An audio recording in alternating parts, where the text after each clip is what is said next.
사상 초유의 코로나 팬데믹을 견뎌온 여행사들이 하나둘씩 흑자로 전환하고 있습니다. 무려 4년 만에 흑자를 내는 겁니다. 인원을 줄이고 자산을 내다 팔면서 버텼는데 드디어 볕이 드는 것 같습니다. 산업이부 신선미 기자와 자세히 알아보겠습니다. 신 기자, 이 업계 1위인 하나투어가 가장 먼저 흑자 소식을 알렸는데 참 오래 걸렸습니다. 네, 오래 걸렸습니다. 국내 1위 여행사죠. 하나투어가 스타트를 끄는 건데요. 1분기 영업이익이 56억 원을 기록하면서 흑자로 전환했습니다. 3년 6개월 만인데요. 지난해 하나투어는 1,011억 원의 영업 손실을 기록하는 등 여행사 대부분이 이제 3년간 대규모 영업 적자 행진을 이어왔습니다. 이 하나투어가 이제 코로나19 팬데믹 3년 동안 이제 많은 걸 바꿨다고 들었습니다. 흑자 전환의 배경이기도 했다는데 어떤 변화가 있었습니까? 우선 이제 코로나 기간 많은 인력들이 좀 퇴사를 했습니다. 네. 그렇다 보니까 코로나 이전과 비교하면 2019년이죠. 인건비는 50% 정도 절감이 됐고요. 그렇다 보니까 고정비 부담이 현저하게 낮아진 거죠. 또한 이제 SM 면세점 그리고 마크 호텔 등 적자 자회사를 완전히 청산하면서 경영 효율성도 좋아졌습니다. 무엇보다 이제 중요한 거는요. 해외 여행 수요가 늘었다는 점인데요. 하나투어는 특히 올 1분기 패키지 송출객이 전분기와 비교해서 2배 가까이 늘었습니다. 네. 코로나 3년간 이 모든 걸 뜯어고치며 재정비한 하나팩 2.0이라는 상품 덕분입니다.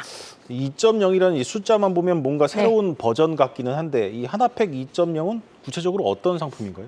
패키지 여행하면 떠오르는 것들이 있습니다. 보통 이제 쇼핑, 그리고 외곽의 호텔, 그리고 굳이 외국까지 가서 먹게 되는 한식 이런 게 좀 떠오르는데요. 이런 걸 바로 이제 패키지 여행의 국룰이다 이렇게 좀 보는데 이 같은 불만 요소를 완전히 좀 없애면서 파격적인 변화를 준 겁니다. 쇼핑 코스는 좀 뺐고요. 도심에서 그 4, 5성급 호텔 그리고 현지 맛집으로 구성을 좀 했습니다. 그렇다 보니까 가격은 일반 패키지 여행 상품보다 30%가량 높은데요. 기존 패키지 여행과 마진율은 비슷한데 상품 가격이 높아지면서 수익성 개선에 긍정적이었던 겁니다. 특히 이제 패키지 여행이 불편 요소이자 불만 요소가 사라지면서 고객 만족도가 높아진 것이 성과인데요. 중장년층 위주였던 이 패키지 여행이 하나팩 2.0 덕분에 MZ세대의 비중이 올라갔습니다. 코로나 이전 20%대였는데요. 30%대로 이 참여도가 높아졌습니다. 사실 여행사는 이 패키지 여행을 많이 팔아야 수익이 많이 남는 구조인데 그래도 이제 그동안 계속 해오던 이 주력 사업을 바꾼다는 게 쉽지 않았을 텐데 내부적으로 좀 어떤 과정이 있었는지도 궁금합니다. 네, 하나투어 관계자의 말을 들어보면요. 이 코로나 위기, 이 3년 동안이 정말 위기였던 건 분명하다. 하지만 오히려 한 템포 쉬어가면서 변화를 좀 준비할 수 있는 기회도 됐다. 이렇게 말을 하더라고요. 사실 이제 패키지 상품 구성에 큰 변화를 줘야 한다. 계속 생각을 해왔지만 그동안 이제 실행할 엄두가 나지 않아서 미뤄왔던 겁니다. 근데 이 코로나 3년이 준비를 마칠 수 있는 기간이 됐던 건데요.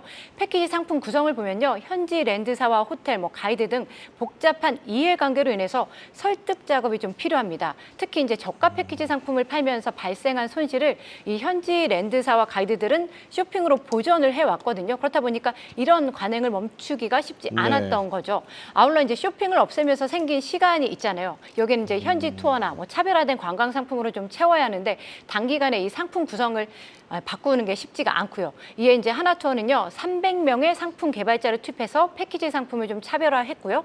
그리고 랜드사와 항공, 차량, 호텔 등 인프라 구성까지 이 네트워크사들의 설득 작업을 거쳐서 변화를 준 겁니다. 이렇게 변화를 주니까 여행업계에선 하나투어의 우려의 목소리를 내기도 했거든요. 보통 패키지 하면은 가격이 저렴한 게 조금 눈에 돋보이잖아요. 그래서 이제 고객들의 선택을 받기가 쉽지 않을 거다 이런 우려였습니다. 하지만 뚜껑을 열어보니 기회에 불과했던 거죠. 이 업계 1위인 하나투어의 변화가 좀 성공적으로 평가를 받으면서 전반적인 좀 변화도 예상이 됩니다.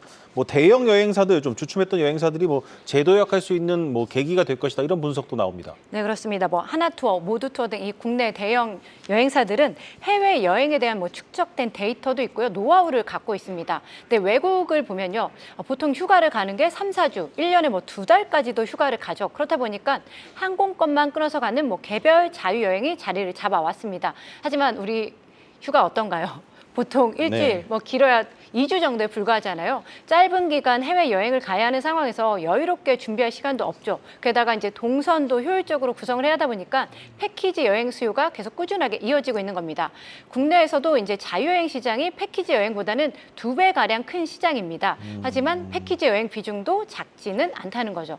특히 뭐 중장년층들은 주로 패키지 여행을 이용하기도 하고요. 이런 가운데 여행도 점점 차별화된 경험 제공이 좀 중요해지고 있거든요. 그래서 다양한 컨셉 기획 상품 그리고 분석을 통한 소규모 여행 등을 내놓는 이 전통적인 대형 여행사들이 아고다나 뭐 부킹닷컴 등 이런 OTA보다 더 강점이 있을 것이다. 이런 분석이 나오는 겁니다.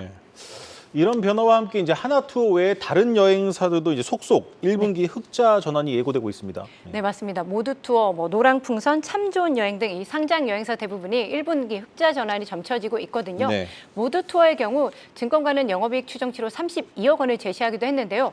하나투어가 영업 적자를 지속할 것이라는 이 증권사 전망을 깨고 56억 원 흑자를 기록한 것처럼 모두투어의 영업이익도 증권가 전망보다 좀 더 높은 40억 원대를 기록하지 않겠냐 이런 관측이 나옵니다. 그리고 노랑풍선은 30억 원대, 참 좋은 여행도 20억 원대를 기록해서 흑자 전환할 것으로 예상이 되는데요. 이 상장 여행사 대부분이 1분기 흑자 전환이 예상되면서 여행사들의 관리 종목 지정 우려도 해소되는 분위기입니다.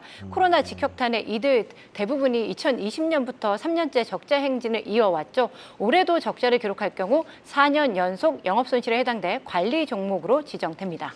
일단 3년 만에 흑자 전환 아주 고무적입니다. 이제는 좀 2분기를 봐야 하는데 2분기는 뭐 전통적인 여행 비수기 아닙니까? 이게 그쵸. 여름 휴가를 가기 전에 좀 일을 하는 시기인데 이 변수가 되겠습니다. 네, 그렇습니다. 아무래도 그래서 2분기 바닥을 찍을 텐데 얼마나 바닥인지 확인하는 게 좀 중요할 거다 이런 전망이 나오거든요. 하지만 올해 2분기는 다른 때와 좀 다르다 이런 전망이 나옵니다. 그 이유가 4월은 여행사 보릿고개가 맞지만요. 올해 5월은 어린이날 그리고 뭐 석가탄신일 이렇게 대체 휴일이 적용되면서 연휴가 2번 있고요. 네. 6월에도 현충일이 있어서 긍정적입니다. 또한 이미 여름 성수기 시즌 예약이 들어오고 있는데 코로나 이전인 2019년도보다도 예약률이 높다 이런 게 업계 관계자들의 이야기거든요. 비수기인 2분기만 잘 버텨준다면 상장 여행사들이 올해는 연간으로도 흑자 전환이 가능하다 이런 전망이 나옵니다. 네, 잘 들었습니다. 산업이부 신선미 기자였습니다.